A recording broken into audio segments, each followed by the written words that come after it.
Hello दोस्तों, आप सभी का हमारे YouTube चैनल कहानी बाय एनके पर स्वागत है। आज हम आपको बताएंगे कि समय चाहे कितना भी बुरा हो, ये दो बातें हमेशा याद रखना। और इनके बारे में जानने के लिए आप इस वीडियो को ध्यान से सुने। तो चलिए कहानी को शुरू करते हैं। एक बार एक बहुत ही दुखी व्यक्ति एक महात्मा के पास आकर कहता है, मैं अपने बीवी बच्चों और अपने परिवार को कभी खुश नहीं रख सकता। मैं अपने लिए कुछ भी नहीं कर पा रहा। कभी कभी तो मुझे अपनी जिंदगी को खत्म तक कर देने का ख्याल आता है। आप इतनी साधनाएं करते हैं, इतनी तपस्या करते हैं, क्या आप मुझे कोई ऐसा मार्ग बता सकते हैं जिसे मैं समझ सकूं? क्योंकि मैं ज़्यादा पढ़ा लिखा नहीं हूँ, और अगर आप बड़ी से बड़ी ज्ञान की बातें करेंगे तो शायद मैं समझ ना पाऊं। तो ये सुनकर महात्मा ने मुस्कुराते हुए कहा कि क्या तुम एक काम कर सकते हो? फिर महात्मा ने सामने की ओर इशारा करते हुए कहा कि ऊंची पहाड़ी पर एक मंदिर है और उस मंदिर के पास चींटियों का एक घर है जहां पर हजारों चींटियां रहती हैं। तुम्हें सुनने में बड़ा अजीब लगेगा, लेकिन वो चींटियां उस मंदिर की जमीन को खराब कर देती हैं, उस मिट्टी की उपजाऊ शक्ति को भी खत्म कर देती हैं, जिसके कारण वहां पर कोई भी पेड़ या कोई भी घास पनप नहीं पाती। तुम मेरा एक काम करो, उसके बाद मैं तुम्हारे सवालों का जवाब दूंगा। तुम 7 दिन तक रोज उस पहाड़ी पर जाओ और उस चींटियों के घर को तहस नहस कर दो, उनको तोड़ डालो। जब भी तुम्हें कोई चींटियों का घर दिखे वहां पर, तो मंदिर के आसपास वहीं पर उसे तहस नहस कर देना।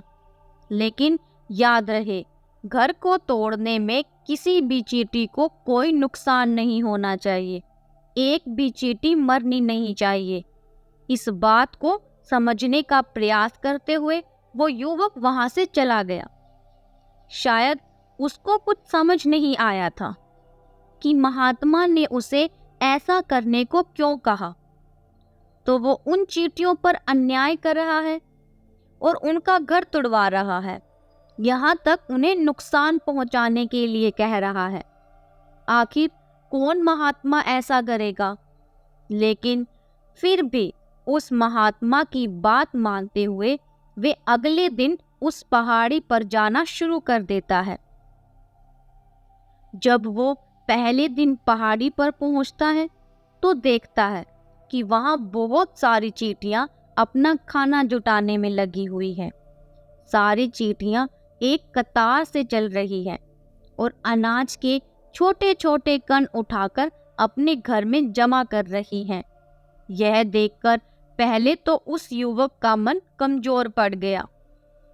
फिर उसने सोचा कि ये इतनी मेहनत करके अपना घर भर रही है, मैं इनके घर को तबाह कैसे कर दूं? इनको कितना बुरा लगेगा। लेकिन फिर उसने उस महात्मा की बात याद करते हुए उस घर को तोड़ना शुरू कर दिया। जल्द ही चींटियों में हाहाकार मच गया। वो इधर उधर दौड़ने लगी।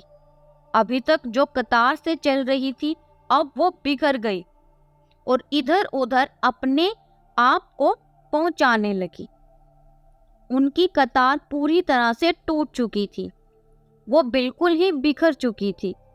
इधर उधर अपनी जान बचाने के लिए भागने लगी। थोड़ी ही देर में उनका वो घर टूट जाता है और सारी चींटियां इधर उधर छुपने के लिए भाग चुकी होती हैं। ये काम करने के बाद युवक का मन बहुत दुखी होता है और वह वापस अपने घर लौट आता है। उसका मन परेशान था और दुखी था, जो पश्चाताप से भरा हुआ था। फिर उसने अपने बिस्तर पर रात में लेटे लेटे सोचा कि अब तो उन चींटियों का घर तबाह हो चुका है, अब वहां वापस जाने का कोई फायदा नहीं होगा। और उसी जगह पर उन्होंने अब अपना नया घर भी बना लिया। और ये सोचकर वो आदमी हंसने लगा। लेकिन फिर से उसे महात्मा की बात याद आई और उसने उन चींटियों का घर फिर से तोड़ना शुरू कर दिया। फिर से उन चींटियों का घर तबाह हो चुका था और चींटियों में हलचल मच गई थी।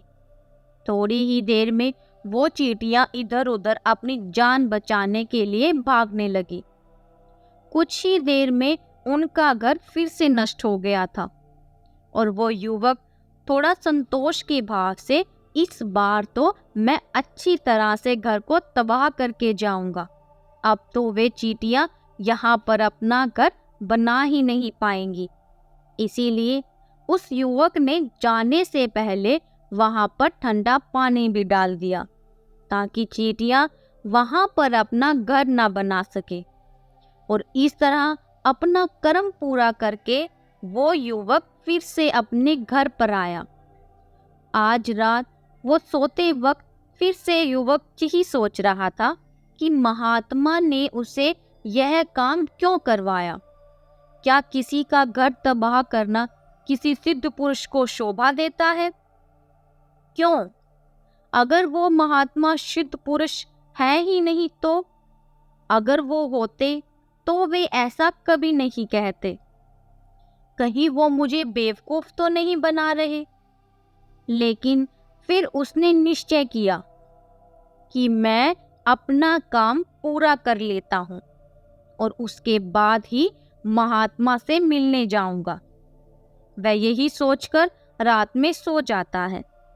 अगले दिन सुबह उठकर वो फिर से उस पहाड़ी की ओर निकल जाता है। पहाड़ी पर पहुंचकर वो उसी जगह पर पहुंचता है जहां पर उसने उन चींटियों के घर को तबाह कर दिया था।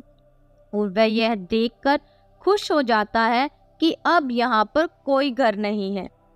सारी चींटियां वहां से भाग चुकी थी।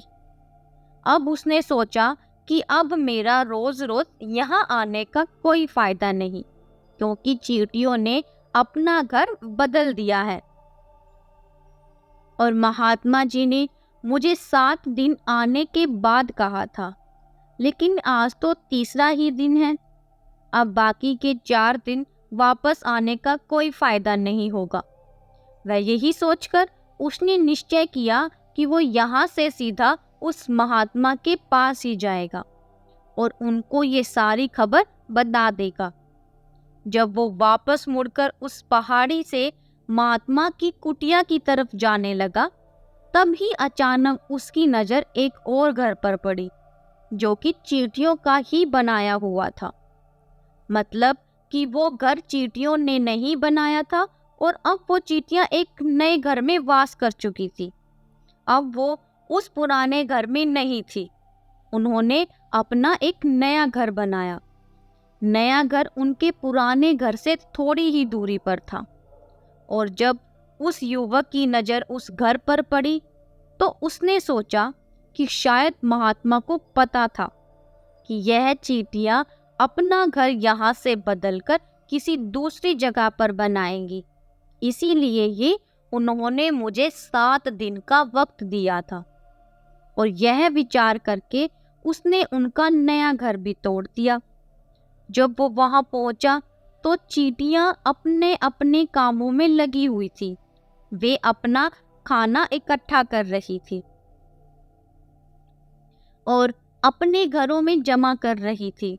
जब पुराना घर टूटा था, वहां भी अनाज के छोटे छोटे कण बचे हुए थे और चींटियां वहां से अनाज इकट्ठा कर वापस अपने घर में जा रही थी। अब वहां पर युवक फिर से आ पहुंचा और उसका मन बहुत ही कमजोर पड़ चुका था, क्योंकि वो खुद भी बहुत कमजोर था और उसने भी वक्त की मार पड़ी हुई थी। इसीलिए उसके मन में उन चींटियों के प्रति दया भाव उमड़ आता है। उनके ऊपर उसे दया आ रही थी। वो चाहता था कि वह उनकी मदद करे, लेकिन वह तो मदद करने की बजाय उन्हें नुकसान पहुंचा रहा था। लेकिन उस महात्मा की बात को याद करते हुए उसने फिर से उस घर को तोड़ने का निश्चय किया और उसने इस बार बड़ी ही सावधानी के साथ बिना किसी चींटी को कोई नुकसान पहुंचाए उनका घर तबाह करना शुरू कर दिया। वक्त थोड़ा ज्यादा लगा क्योंकि किसी भी चींटी को नुकसान ना पहुंचाने की शर्त महात्मा ने पहले ही रख दी थी। इसीलिए उसको बड़ी सावधानी के साथ उन घरों को तबाह करना था। लेकिन आखिरकार उसने उस घर को भी तबाह कर दिया और उस घर को तबाह करने के बाद वो बहुत ही ज्यादा दुखी था और इस बार दुखी मन से वो अपने घर पर वापस जाता है क्योंकि उसने उनका नया घर भी तोड़ दिया था और वे चींटियों को बसने ही नहीं दे रहा था और अब वह अपने आप को शैतान और दानव समझने लगा। लेकिन फिर भी उसे उस महात्मा की बात को मानते हुए ही अपना सारा कर्म पूरा करना था। रात में सोने से पहले एक बार उसने फिर सोचा कि मैं कितना बड़ा शैतान हूँ, कितना बड़ा दानव हूँ, सब उनके घर को तोड़ते ही जा रहा हूँ। मैं उन चींटियों को कहीं भी बसने के लिए कोई भी जगह नहीं दे रहा। वो चींटियां मेरे बारे में ना जाने क्या सोचती होंगी कि वो कितना बड़ा दानव होगा। उस परमात्मा को जो मेरे द्वारा ये काम करवा रहा है। लेकिन फिर भी उसे अगले दिन वहीं जाने का निश्चय करना था क्योंकि महात्मा ने उसे 7 दिन तक चींटियों का घर तोड़ने के लिए कहा था और अगले दिन सुबह सुबह वो फिर वहां पर पहुंच गया। वो तो पहले से भी ज्यादा ऊर्जा के साथ काम कर रही थी और उन्होंने एक रात में पहले से भी बड़ा घर बना लिया था और वो अब फिर से अपना अनाज और खाना इकट्ठा करने में जुटी हुई थी। ये देखकर उस आदमी को लगा कि ये चींटियां किस मिट्टी की बनी हुई हैं। मैं उनको बार बार यहाँ से भगाने की कोशिश कर रहा हूँ और ये वहीं पर आकर अपना घर बना लेती हैं। क्या इनको पता नहीं कि मैं यहाँ पर उन्हें कभी बसने नहीं दूंगा। ये चींटी हैं, दिखने में इतनी छोटी हैं, लेकिन फिर भी ये मुझसे हार नहीं मान रही। बड़े ताज्जुब की बात है। और इस बार उसने गुस्से में उस घर को तहस नहस करना शुरू कर दिया। लेकिन इस बार तहस नहस करते हुए कुछ चींटियां वहीं पर मर गई, उसके पैरों के नीचे कुचल दी गई। कुचलने के बाद जब वो अपने अहंकार से बाहर आया तो उसने देखा कि गुस्से में उन चींटियों को कितना क्षति पहुंचा रहा है। उनका मन पश्चाताप से भर गया। वे रोता हुआ अपने घर की तरफ बढ़ने लगा। रात में सोते वक्त उसने सोचा कि मैं उन चींटियों को बहुत ही ज्यादा परेशान कर रहा हूँ, उन पर अत्याचार कर रहा हूँ। अब इससे ज्यादा अत्याचार मैं नहीं कर पाऊंगा। और यही सोचकर वो अगले दिन उन चींटियों के लिए अपने घर से थोड़ा आटा लेकर जाता है और वे वहां पर पहुंचा तो चींटियां फिर से अपना नया घर बनाने में जुटी हुई थी। उसने बड़ी ही करुणा के साथ उन चींटियों को अपना लिया और उन्हें आटा खिलाया। अगले दिन तक वो ऐसा ही करता रहा। वह रोज सुबह जाता और उन चींटियों को अपने हाथों से आटा खिलाता। 7 दिन होने के बाद युवक उस महात्मा के पास पहुंचकर उन्हें हाथ जोड़कर बोलता है, समझ सकता हूँ कि मैं आपका काम पूरा नहीं कर पाया और इसके बदले में आप मुझे तरीका भी नहीं बताओगे जो कि मुझे मेरे बुरे समय से बाहर निकाल सकता है। लेकिन मुझे इसकी कोई परवाह नहीं है। मुझे लगता है कि मैंने जो किया है वो सही किया, इसीलिए मैं आपसे आज्ञा लेकर अब वापस जा रहा हूँ। कृपया मुझे वापस अपने घर जाने की आज्ञा दीजिए। युवक की ये बातें सुनकर महात्मा ने मुस्कुराते हुए कहा कि युवक, तुम मुझे ये बताओ, आखिर तुम उन चींटियों का घर तबाह क्यों नहीं कर सके? वो चींटियां तो छोटी थी और तुम इतने विशालकाय हो, फिर भी तुम उन छोटी छोटी चींटियों का घर तबाह क्यों नहीं कर सके? वो चींटियां तो छोटी हैं और तुम इतने विशालकाय हो, फिर भी तुम उन छोटी छोटी चींटियों का घर तबाह नहीं कर पाए। कहाँ है तुम्हारी शक्ति, तुम्हारा बाहुबल? इसका जवाब देते हुए उस युवक ने कहा, हे महात्मा, मैंने उन चींटियों का घर तबाह कर दिया था, बार बार किया था।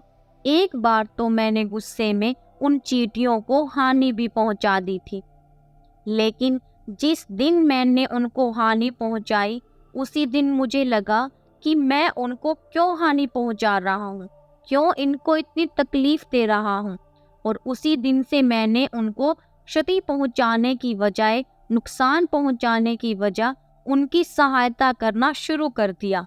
ये सुनकर उस महात्मा ने कहा कि यही तो तुम्हें सिखाना था, यही तो सीखने की बात है। एक छोटी सी चींटी हमें जीवन का संदेश देती है। मैंने तुम्हें उन चींटियों का घर तबाह करने के लिए नहीं भेजा था, मैंने तुम्हें भेजा था ताकि तुम उन चींटियों से कुछ सीख सको और तुम्हें सीख मिले उन चींटियों से। मुझे बता सकते हो? यह सुनकर युवक ने पूरी कहानी बयां कर दी, और पूरी कहानी सुनने के बाद महात्मा ने मुस्कुराते हुए कहा, बेटा, पहली सीख जो उन चींटियों से तुम ले सकते हो वो यह थी कि कितनी ही बार तुम्हें उनके घर तोड़ने की कोशिश की, कितना ही प्रयास किया कि तुम उनका घर तबाह करके जाओ, लेकिन वो हर बार अपना नया घर बना लेती थी। उन्होंने कभी भी हार नहीं मानी, और अगर वो हार मान लेती तो वो चींटियां वहां पर नहीं मिलती। जीवन कार्यशीलता का नाम है, लेकिन हम मनुष्य एक दो बार करके ही हार मान जाते हैं और उतने में ही हम टूट जाते हैं, हताश हो जाते हैं और फिर जीवन में प्रयास ही नहीं करते। और कुछ लोग तो अपनी जिंदगी को खत्म करने को उतारू हो जाते हैं। लेकिन जानवरों में तुमने एक बात देखी होगी कि वो कभी भी अपना जीवन खुद से कभी भी नष्ट नहीं करते। तुमने कभी सुना होगा कि किसी जानवर ने आत्महत्या कर ली, चाहे वो जानवर कितना भी भूखा क्यों ना हो, कितना भी दुखी क्यों ना हो, लेकिन वो अपने जीवन के लिए हमेशा संघर्ष करता रहता है।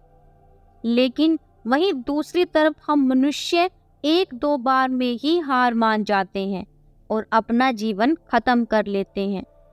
जीवन तो कर्मशीलता है, कर्म करने वाले का नाम है जीवन, और मृत्यु आखिरी विश्राम है, परम विश्राम है। इसीलिए मृत्यु से पहले कर्म करना मत छोड़ना, क्योंकि मृत्यु के बाद तो तुम परम विश्राम में ही चले जाओगे। और उससे पहले कर्म करना क्यों छोड़ रहे हो, क्यों हताश हो रहे हो? अगर तुम्हारा घर टूट गया है तो दूसरा घर बनाने का प्रयास करो, पुनः कोशिश करो, और कोशिश करने वालों की कभी हार नहीं होती। ये तुम उन चींटियों से देख चुके हो, और देखने में तुमसे कितनी छोटी हैं ये चींटियां, और तुम इतने बड़े हो, लेकिन उनका मन तुम्हारे मन से इतना बड़ा है, इतना विशाल है, इतना दृढ़ संकल्प है कि इतनी बार टूटने पर भी उन चींटियों ने कभी हार नहीं मानी। और इसकी दूसरी सीख यह है कि जब भी हमारे ऊपर बुरा समय आता है, हमें लगता है कि ये समय कभी नहीं जाएगा, ये समय मेरे जीवन को बर्बाद कर देगा, मुझे कभी नहीं जीने देगा, सब कुछ देगी जो तुम अपने जीवन में पाना चाहते थे। इसीलिए दो सीख याद रखना, कर्मशीलता कार्य करते जाना, और दूसरा कि एक ना एक दिन प्रकृति तुम्हारी कर्म का परिणाम तुम्हें जरूर देगी। तो दोस्तों, मैं आशा करता हूँ कि आपको इस वीडियो से काफ़ी कुछ सीखने को मिलेगा। तो फिर मिलते हैं अगली वीडियो में। आपको हमारी कहानी कैसी लगी? कमेंट सेक्शन में कमेंट करके ज़रूर बताएं और ऐसे ही आशापूर्वक नई नई कहानियाँ सुनने के लिए हमारे चैनल को ज़रूर सब्सक्राइब करें।